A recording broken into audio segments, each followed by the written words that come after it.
अस्सलाम वालेकुम, welcome to my channel. आज की इस वीडियो में मैं आपसे कंसेप्ट ऑफ इंस्ट्रक्शंस के बारे में बात करूंगी। वसी तर मायनों में तालीम के बजाय हुनरमंदी की तरबियत के लिए मुतरादिफ महसूस तदरीस को तालीम कहा जाता है। ऑडियो, विजुअल, खत व किताबत वगैरह हो सकते हैं। 49 टिप रिकॉर्डर शुदा असबाब के मुशाहिदा और तजर्बे से हिकमत अमली और हरबे की मदरजा ज़ाइल ऑपरेशनल तारीफें तैयार की गई हैं, जैसा कि ये इस्लाहात तालीम पर लागू हैं।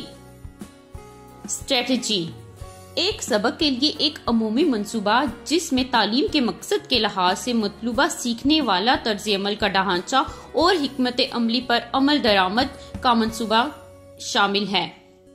सबक की हिकमत अमली एक बड़ी तरक्याती स्कीम निसाब का हिस्सा है। हिकमत अमली एक लिहाज से महसूस असातिज़ा के तर्ज अमल की वजह से है। कुछ ज्यादा वाज़िया अहदाफ या एक सबल काबिल रसाई हिकमत अमली का एक काम नहीं जो तैयार करने के लिए एक से ज्यादा सबक लेते हैं और आम तौर पर कहीं असबाब की मुद्दत में जारी रहने को ओवर टाइम हिकमत अमली कहा जाता है। हिकमत अमली की मनसूबाबंदी एक दूसरे वक्त में की जाती है जिस पर उस्ताद पढ़ा रहा है, ताहम इससे इनकार नहीं किया जा सकता कि उस्ताद को तदरीस के अमल में रहते हुए मुस्तकबिल की हिकमत अमलियों के लिए कुछ ख्यालात मिल सकते हैं। नेक्स्ट है टैक्टिक।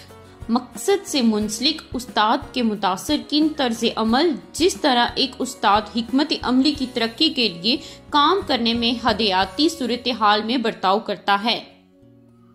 असातिज़ा के तर्ज अमल की इकाइयाँ जिनके जरिए उस्ताद अपनी क्लास के तलबा के साथ लम्हा बलम्हा असातिज़ा के तर्ज अमल के अज्जा को पूरा करता है, जिसके जरिए उस्ताद तलबा मौजू पर दिलचस्पी रखते हैं। ये भी वाज़ेह हो जाता है कि एक दिया गया सबक उस्तादिज़ा के दो मुख्तलिफ हथकंडू मनसूबाबा हथकंडू और जवाबदा हथकंडू की वजाहत कर सकता है। दोनों के दरमियान फर्क ये है कि मनसूबा बंद हथकंडे वो हैं जो एक उस्ताद अपनी हिकमत अमली पर अमल दरामद के लिए इस्तेमाल करने का फैसला करता है। वो सबक देने से पहले मनसूबा बंदी की जाती है। फिर जब उस्ताद क्लास के साथ इन हथकंडों का इस्तेमाल करता है, बच्चे के कुछ जवाबात इसे किसी खास बच्चे के साथ कायम करदा अहदाफ के लिहाज से या बच्चे के खुद तसव्वुर को बढ़ाने के लिए एक मुख्तलिफ हरबा इस्तेमाल करने का इशारा दे सकते हैं। ये है टैक्टिक। इंस्ट्रक्शंस। हिकमत अमली की ऑपरेशनल तामीर होने के बाद तवज्जो इन तरीकों की तलाश की तरफ मबजूल की गई है जिससे हिकमत अमली यानी कि तालीम तसव्वुर में मौजू होती है। यानी हिकमत अमली उस्तादिज़ा के तर्ज अमल, तालीम के अहदाफ और सीखने वालों के दरमियान तलकात तलाश करने की कोशिश की गई है। समीत डेफिनेशन बयान करते हैं। वो ख्याल फराहम करते हैं जिसकी वजह से तालीम का तस्वरियाती नमूना तैयार हुआ हो। हर कोई जानता है कि उस्ताद न सिर्फ तलबा के तर्ज अमल पर असरअंदाज होता है बल्कि वो तलबा के तर्ज अमल से भी मुतासिर होता है। उस्ताद मुसलसल तलबा का मुशाहिदा कर रहा है और अपने मुशाहिदात के लिहाज से अपने तर्ज अमल में तरमीम कर रहा है। लिहाजा हम ये कह सकते हैं कि हदायती तर्ज अमल तीन रवाबत की एक जंजीर पर मुश्तमिल है जो मुशाहिदा करते हैं, अदाकारी की तशखीस करते हैं।